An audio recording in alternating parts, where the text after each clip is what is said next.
पिछले एपिसोड में हमने देखा था कि डुयान ने युकिन और टैन यू की शादी को रोक दिया था। अब युकिन टैन यू को बचाने के लिए डुयान को सुसाइड करने की धमकी देती है, जिसके बाद डुयान टैन यू को जिंदा छोड़ने के बदले में युकिन को उसके साथ चलने का प्रॉमिस मांगता है।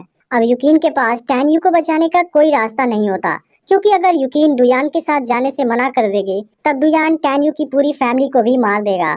इसलिए अब युकिन को डुयान की बात माननी पड़ती है।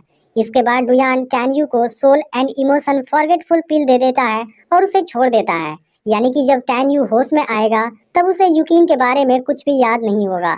यह जानकर युकिन बहुत दुखी हो जाती है, लेकिन अब वह कुछ भी नहीं कर पाती और बेहोश हो जाती है। इसके बाद डुयान सभी को वार्निंग देता है कि अगर आज के बाद किसी ने भी युकिन का जिक्र किया तब वह पूरे वेन्यू सिटी को बर्बाद कर देगा। यह सुनते ही सब डर जाते हैं और उसकी बात मान जाते हैं, जिसके बाद डुयान युकिन को अपने साथ लेकर वहां से चला जाता है। अब टैन यू भी बेहोश पड़ा होता है और होश में आने के बाद उसे युकिन के बारे में कुछ भी याद नहीं होता। जब वह अपने पेरेंट्स को दुखी देखता है तब कहता है कि आपको घबराने की कोई जरूरत नहीं है, 1 महीने बाद मैं लियू और सीतू फैमिली दोनों को देख लूंगा। इसके बाद टैन यू मेडिटेशन करने के लिए पवेलियन में आ जाता है। वहाँ टैन यू को युकिन का पवेलियन खाली नजर आता है, लेकिन उसे इस बारे में भी कुछ याद नहीं होता। इसके बाद टैन यू मेडिटेशन करने लगता है, जिसके बाद उसकी सोल होंगमेंग से कनेक्ट हो जाती है और होंगमेंग और कंपैक्शन मेथड से उसकी कल्टीवेशन स्पीड नॉर्मल इंसान से ज्यादा हो जाती है। इस तरह टैन यू में अब फायर और आइस की पावर भी आ जाती है और कुछ समय में टैन यू स्पिरिट फिटर लिल्म के 6वीं लेवल पर आ जाता है। अब ऐसे ही 1 महीने बीत जाते हैं और बोई तियानलुन के साथ इन पर अटैक करने आ जाता है, लेकिन टैन यू के फादर उन दोनों के सामने नहीं टिक पाते। फिर टैन यू के फादर बोई से अपने सभी सर्वेंट को छोड़ देने के लिए कहते हैं, क्योंकि यह उनका आपसी फैमिली मैटर है। लेकिन बोई कुछ नहीं सुनता और उनका मजाक उड़ाने लगता है। तब टैन यू के फादर फिर से बोई का सामना करने जाते हैं, लेकिन तभी टैन यू वहाँ आ जाता है। यहाँ टैन यू के पेरेंट्स को लगता है कि टैन यू उनके सामने कुछ नहीं है, इसलिए वह उसे यहाँ से जाने के लिए कहते हैं ताकि उसकी जान बची रहे। फिर टैन यू अपने पेरेंट्स के पास आता है। वह कहता है कि आप मुझ पर यकीन कीजिए, मेरे होते हुए टैन फैमिली को कुछ नहीं होगा। इसके बाद टैन यू बोई और तियानलुन के सामने आता है और कहता है कि आज यहाँ से कोई भी जिंदा नहीं जाएगा। यह सुनकर तियानलुन गुस्से में उस पर अटैक करने वाला होता है, लेकिन फिर जियानाम उसे रोक लेता है। उसे लगता है कि वह खुद 7वीं लेवल पर है, इसलिए 6वीं लेवल वाले टैन यू को आसानी से हरा देगा। लेकिन फिर जब टैन यू से उसका सामना होता है तो जियानाम उसके सामने नहीं टिक पाता और उसकी पावर से हैरान हो जाता है। इसके बाद टैन यू जियानाम की गर्दन पकड़कर ऊपर उठा देता है और यह देख तियानलुन टैन यू से जियानाम को छोड़ने के लिए रिक्वेस्ट करने लगता है। तब टैन यू तियानलुन को अपने सामने घुटने टेकने के लिए कहता है। फिर तियानलुन टैन यू की बात मान जाता है। अब जियानाम की हालत देख रियाना भी दुखी हो जाती है, लेकिन तभी टैन यू को उसकी बेइज्जती याद आ जाती है, जिसके बाद वह उसके सामने ही जियानाम को बहुत मारता है। अब जियानाम की ऐसी हालत देख तियानलुन गुस्सा हो जाता है और टैन यू की फैमिली को मारने की धमकी देने लगता है। तब टैन यू तियानलुन को सामने से चैलेंज करता है और उसी समय जियानाम को मार डालता है। फिर यह देख तियानलुन गुस्से से तिलमिला जाता है और टैन यू पर अटैक करता है, लेकिन बदले में टैन यू भी उसका करारा जवाब देता है। इसके बाद तियानलुन तलवार से उस पर अटैक करने जाता है, लेकिन फिर टैन यू होंगमेंग की गॉड आई वाली पावर से खुद को प्रोटेक्ट कर लेता है और तभी टैन यू के फादर तियानलुन को मार डालते हैं। इसके बाद टैन यू बोई का सामना करने जाता है, लेकिन बोई उसे बुरी तरह जख्मी कर देता है, जिससे टैन यू की मदर घबरा जाती है।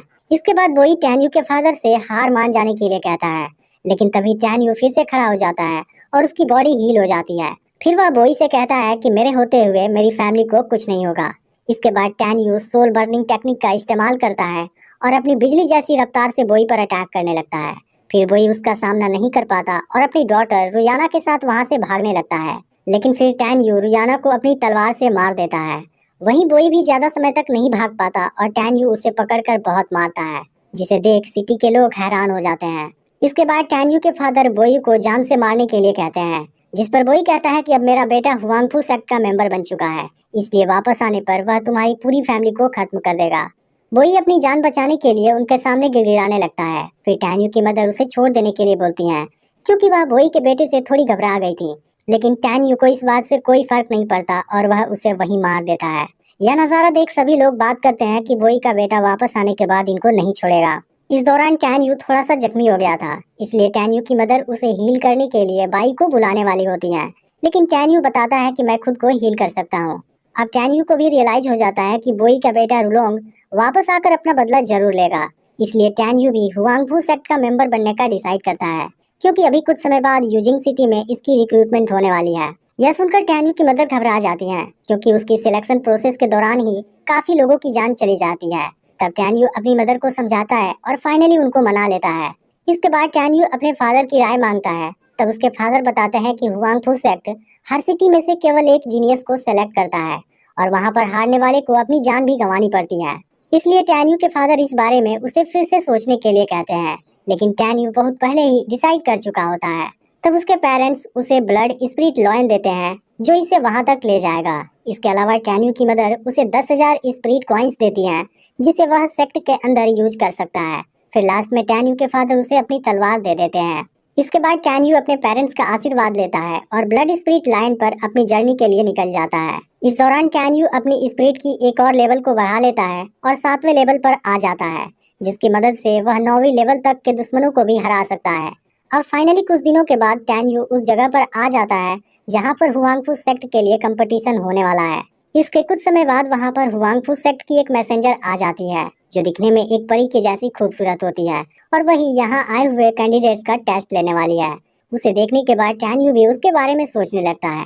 असल में इस मैसेंजर का नाम मेंगई होता है और सिटी का मेयर उसका वेलकम करता है। फिर मेंगई सभी को बता देती है कि यह कंपटीशन केवल एक राउंड का होगा और इसमें जो लास्ट तक बना रहेगा वह हुआंगफू का मेंबर बनने के लिए क्वालिफाई कर जाएगा। इसके अलावा मेंगई सभी को वार्निंग भी देती है कि हुआंगफू का मेंबर बनने के लिए एक भारी कीमत चुकाना पड़ता है, इसलिए अगर कोई चाहे तो पीछे हट सकता है। लेकिन वहां आए हुए सभी स्टूडेंट्स कंपटीशन के लिए रेडी हो जाते हैं। इसके बाद मेंगई इनके सामने आइस फायर स्पिरिट टाइगर को उतार देती है और वार्निंग देती है कि इस दौरान कोई भी वेपन यूज नहीं करना है। इसके बाद कंपटीशन शुरू होता है और आइस फायर स्पिरिट टाइगर सभी के ऊपर आइस फायर का प्रेशर बरसाने लगता है। अब यहाँ मौजूद लोग इस सिटी के 2 यंग मास्टर के बारे में बात करने लगते हैं, जो इस स्पिरिट फीटर रिल्म के 9वीं लेवल पर हैं। तभी इनका ध्यान टैन्यू पर जाता है, लेकिन इनको नहीं लगता कि वह इसे क्वालिफाई कर पाएगा। अब कुछ समय के बाद बहुत सारे कैंडिडेट्स हार मान जाते हैं। इसके बाद टाइगर आइस फायर की पावर और बढ़ा देता है, जिसमें अब केवल 4 कैंडिडेट्स बचे होते हैं। फिर सिटी के दोनों यंग मास्टर अपनी स्पिरिचुअल पावर से इसका सामना करने लगते हैं। वहीं टैन्यू को इस बात से ज्यादा फर्क नहीं पड़ता, क्योंकि उसके अंदर खुद होंगमेंग की आइस फायर स्पिरिट है, जो किसी भी आइस फायर स्पिरिट का मुकाबला कर सकती है। अब मेंगई भी हैरान हो जाती है, क्योंकि इतने प्रेशर में 7वीं लेवल वाले स्पिरिट फीटर रिल्म का टिक पाना नामुमकिन है। तो इसका अगला पार्ट भी बहुत ही जल्द अपलोड होगा, तो इसलिए चैनल को सब्सक्राइब करके नोटिफिकेशन को ऑल पर सेट कर लेना।